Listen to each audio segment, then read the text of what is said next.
민수기 22장 1절에서 20절까지 말씀입니다. 민수기 22장 1절에서 20절까지 한 절씩 교독합니다. 이스라엘 자손이 또 길을 떠나 모압 평지에 진을 쳤으니 요단 건너편 곧 여리고 맞은편이더라.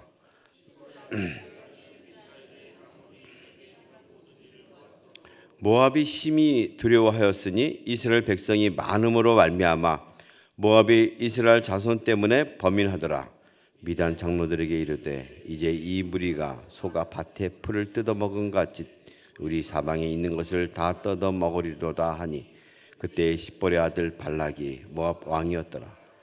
그가 사신을 부올의 아들 발람의 고향인 강가 부돌에 보내어 발람을 부르게 하여 이르되 보라, 한 민족이 애굽에서 나왔는데 그들이 지면에 덮여서 우리 맞은편에 거주하였고 우리보다 강하니 청하건대 와서 나를 위하여 이 백성을 저주하라. 내가 혹 그들을 쳐서 이겨 이 땅에서 몰아내리라.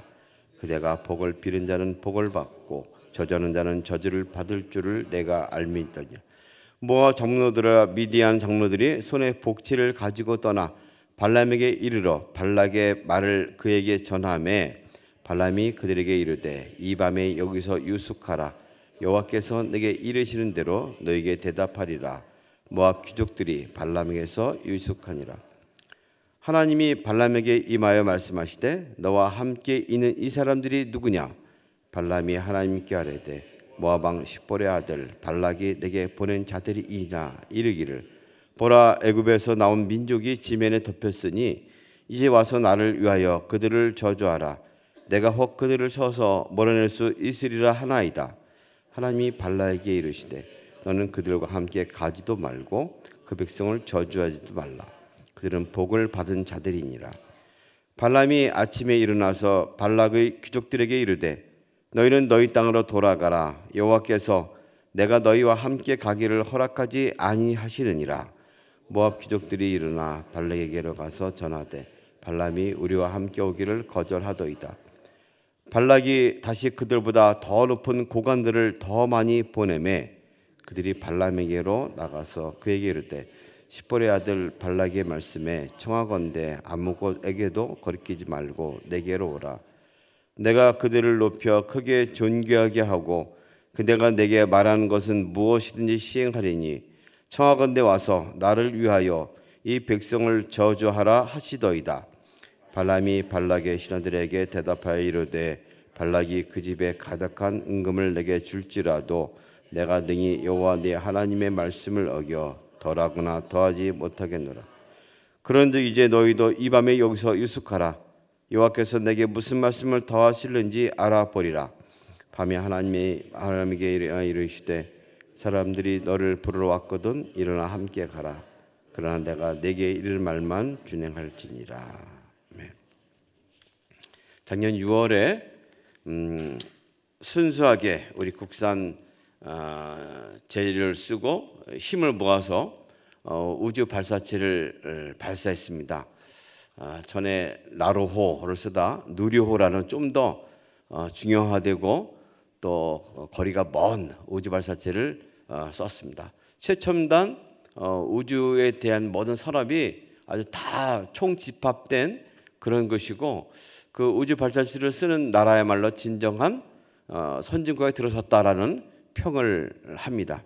사람들이 모두 기뻐하고 즐거웠습니다. 그러나 바로 된 것이 아니었고 전에 나로호에 대한 실험이 몇 차례 있었고 그 중에 한 3-4번 썼는데 한 번 성공했고 또 누리호를 해서 그것도 수차례 연기하고 또 다시금 날을 잡은 걸 보게 됩니다.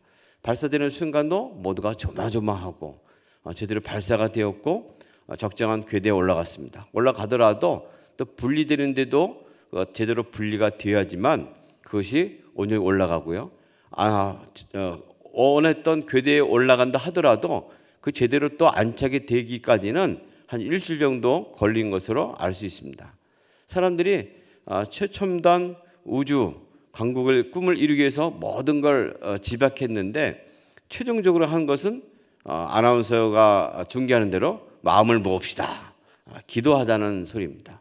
누구나 다 모든 걸 다 하지만 날씨가 좀 흐리거나 또 뭐가 잘못 핀트가 맞지 아니하면 그것은 숲으로 돌아가는 것을 사람들은 이제 누구나 다 알게 되었습니다. 그래서 모든 것을 인간이 최대한 다 하지만 결국 기도하게 되고 또 마음을 모으는 일에 힘을 쓰는 것을 보게 됩니다. 그래서 신자든 비신자든 최첨단 위에 기도를 향한 영적 도움을 받아야 하는 모습을 실제로 우리는 보고 있습니다. 여기서 어떤 영적 힘을 의지하느냐가 정말 중요한 문제죠. 마음을 모으고 기도합시다 할 때는 저마다 믿고 있는 자기들의 신을 의지해서 힘을 얻기를 기도한다는 내용입니다. 그런데 정말 중요한 것은 어떤 영적 실체에 대해서 기도하고 대상으로 삼고 또 간구하느냐 하는 문제죠. 오늘 말씀도 물리적 군사력에 대해서는 네로라 하는 동쪽 당시 근동에 있어서 가장 큰 힘을 지녔던 그 왕의 이야기를 담고 있습니다. 모압이라는 큰 어떤 민족이 갖고 있는 힘을 의지했고 상당 기간 그것에 평정을 했던 왕입니다. 그러나 점점 다가오는 위기 소식을 들을 때 그가 한 일은 결국 어떤 영적 실체를 의지하기 위해서 힘을 모으는 모습을 오늘 보여주고 있습니다. 가나안 땅을 향해서 계속 전진하고 있는 이스라엘 민족의 또 그런 아름다운 힘 있는 모습을 우리는 보게 됩니다. 그들은 분명한 목적이 정해지자 방향이 설정되자 더할 것 없이 속도를 내어서 일을 감당하는 것을 보게 됩니다. 그렇습니다. 믿음에 있어서 어떤 목적이 정해지고 방향이 설정되면 그 다음에 힘을 내야 할 것은 속도를 내는 일이죠. 성실하게 끊임없이 추진하고 나가는 일입니다. 반대로 불신앙은 믿음의 상승을 불안해하고 회방하려 하는 모습을 보여주는 것이죠. 모압 왕 발락이 오늘 대표적인 사람으로 나오고 있습니다. 그는 이제 영적인 실체를 의지해서 하나님의 하신 일에 대항하기를 원하고 있습니다. 어찌 보면 영적 싸움이 시작된 것이죠. 하지만 그가 초청하고 불렀던 또 다른 그 당시의 무속인이라 할 수 있는 발람은 사실 거짓된 선지자의 다른 이름이기도 했습니다. 메소포타미아 부돌 사람 부올의 아들입니다. 당대 유명한 점술가로 명성을 떨친 것 같습니다. 그래서 그가 말하는 대로 저주하면 저주가 임하고 또 축복하면 축복이 임했던 것 같습니다. 그는 누구를 위해서 저주하고 축복하는 이중적인 일을 했습니다. 하지만 진정한 선지자의 전형은 누구를 이렇게 쉽게 저주하거나 폄하하지 않죠. 모세는 선지자의 전형으로 알려지고 있습니다. 그는 하나님의 말씀을 대언합니다. 하나님 편에서 백성을 다스리는 일에 하나님의 축복의 통로가 된 것이죠. 항상 백성을 사랑하고 돌보는 겸손함을 잊지 않았습니다. 심지어 백성들이 그 하나님을 배반하고 자신을 배신할 때조차도 그들을 향하여 그저 하나님의 처분만을 기다리기를 간구했고 무릎을 꿇고 엎드렸던 사람이 모세이기도 합니다. 심지어 하나님께서 진노하신다 할 때조차도 저들을 죽이지 마시고 저를 처분해 주시지 하면서 백성을 옹호한 사람은 선지자, 제대로 된 선지자 모세였습니다. 하지만 거짓된 선지자는 자기의 편의를 위해서 저주하기도 하고 축복하는 모습을 보입니다. 선지자를 흉내내는 거짓 선지자의 진실은 자신의 이익에 따라서 하나님의 이름을 매개로 합니다. 하나님의 이름을 거래로 자기 이익을 챙기려 하는 것이죠. 오늘 말씀도 보면 복채를 두둑히 받는 일에 혈안이 된 것 같습니다. 그것 때문에 그가 이제 그 나라를 위해서 예언을 하겠다고 말하는 것이죠. 저주하겠다고 말하는 것이죠. 사실은 그 진실이 무엇인지 알려 한다 하지만 실제로 그의 속셈은 두둑한 복채에 있었던 것을 오늘 말씀합니다. 첫 번째는 하나님께 나가서 하나님의 뜻이 무엇인지 알아보겠어 했지만 실제로 하나님이 말씀하시는 것에 대해서 즉시로 듣지 아니하고 거절하는 척을 합니다. 두 번째, 더 많은 더 큰 높은 고관 대작들이 와서 간구하자 그는 못 이기는 척하고 하나님은 하지 않기 원하셔서 했지만 실제로는 하루 더 유숙하면서 봅시다 하면서 말미를 두고 있습니다. 성경은 이 사람의 행위를 여러 가지로 거짓 선지자다 하고 말하고 있는데 베드로 사도는 이리 평가합니다. 그들이 바른 길을 떠나 미혹되어 이스라엘 사람들이 미혹됐다는 것이죠. 부올의 아들 발람의 길을 따른도다. 그는 불의의 싹을 사랑하다가 자기의 불법으로 말미암아 책망을 받되 불의의 싹을 사랑하고 불법을 행한 사람으로 말합니다. 불의의 싹을 사랑해서 자기의 길을 제대로 가지 못했던 또 가룟 유다를 우리는 떠올릴 수도 있습니다. 행여나 예언해 준다고 기도에 용하다고 하는 교회를 혼란스럽게 하는 영적 실세를 어지럽히는 사람들을 종종 보게 됩니다. 불의한 행위는 진정한 하나님 뜻을 왜곡시킵니다. 분명한 하나님 말씀을 믿고 따르는 영적 분별력이 그래서 우리에게는 필요합니다. 쉽게 넘어가지 말아야 합니다. 위기를 대처하는 진정한 영적 태도는 무엇일까요? 우리도 똑같이 이 발락처럼 어렵고 힘든 일을 맞이할 수 있습니다. 최선을 다하고 할 바를 다 했지만 그러나 어쩔 수 없을 때를 맞이할 때가 있습니다. 이럴 때 우리가 해야 할 일은 무조건 낫게 하고 효험이 있고 능하다는 어떤 실체를 찾는 어리석음이 아닙니다. 우리의 힘 되시고 능력 되시는 진정한 영적의 실체이고 본질이신 하나님께 더 적극적으로 나가고 바라보는 일일 것입니다. 결국 하나님은 발람의 거짓 행위를 막았습니다. 하나님이 하신 일의 기본은 무엇입니까? 그들은 복을 받은 자들이다. 이스라엘을 향해서 하나님은 말씀합니다.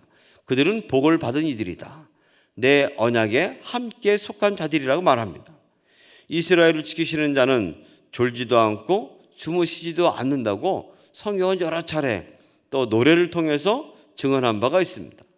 하나님께 더 가까이 가는 것이 위기를 모면하는 길이고 최종적으로 또 뜻을 이루는 길이기도 합니다. 하나님은 사실 우리를 무조건 백성이기 때문에 보호하거나 복을 준다고 말씀하지 않으셨습니다. 많은 민수기의 사건들을 보게 되면 잘못할 때 징벌하십니다. 그들을 하나님의 백성답게 살게 하기 위해서 다듬어가는 모습을 보여주고 있습니다. 그러나 그 본질은 무엇입니까? 그들은 복을 받은 자들이다. 하나님은 자기 백성들이 복을 받고 형통한 길에 이르기를 원하십니다. 그 길은 곧 하나님을 하나님으로 모시고 따르는 일입니다.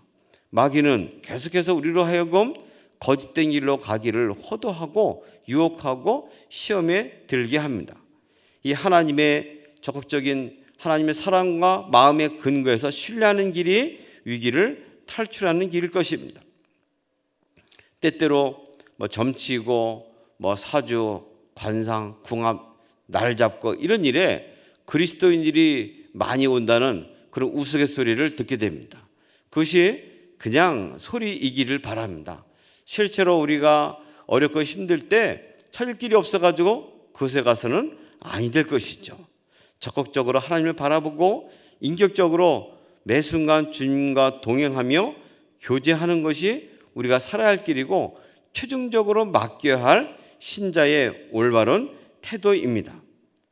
오늘 주님께서는 천지 만물을 만드셨을 뿐 아니라 그분의 형상으로 빚은 우리를 위하여 간구하고 우리가 하나님의 사람으로 올바로 쓰고 가기를 원하고 바라십니다. 오늘 하루가 그런 하루가 되기를 원합니다. 좀 더 하나님을 찾고 주님과 함께함으로 이 세상에 속해 있는 많은 거짓되고 또 잘못된 영적 현실과 삶 가운데서 무질서에서 벗어나는 은혜를 힘입기를 원합니다. 그래야만 주님이 오늘도 우리와 함께 하시고 그들은 복을 받은 자들이다. 이 말씀이 실현되는 하루로 쓰임 받기를 원합니다. 오늘도 주님이 우리와 함께 하시고 주님의 길을 바로 또 속도를 내어서 걸어가는 복된 하루가 되시기를 주님의 이름으로 소망합니다. 하나님 아버지 고맙습니다. 오늘 주님께서 또 이스라엘 백성들의 행군하고 또 계속하여 주님의 길을 따르는 모습을 통하여 하나님의 길을 가는 자들을 막을 자가 없는 것을 봅니다. 오늘도 주님과 동행하는 하루가 되기를 원합니다. 영적으로 어렵고 또 어지러운 세상 가운데에서 주님만 바라보는 눈이 열리게 하시고 우리보다 앞서 우리를 보호하시고 인도하시는 하나님을 의지하는 발걸음이 오늘 하루도 이어지게 하여 주옵소서. 행하는 일마다 주님으로 인하여 형통하고 또 승리하고 승리의 노래를 부르도록 역사해 주옵소서. 예수님의 이름으로 기도합니다.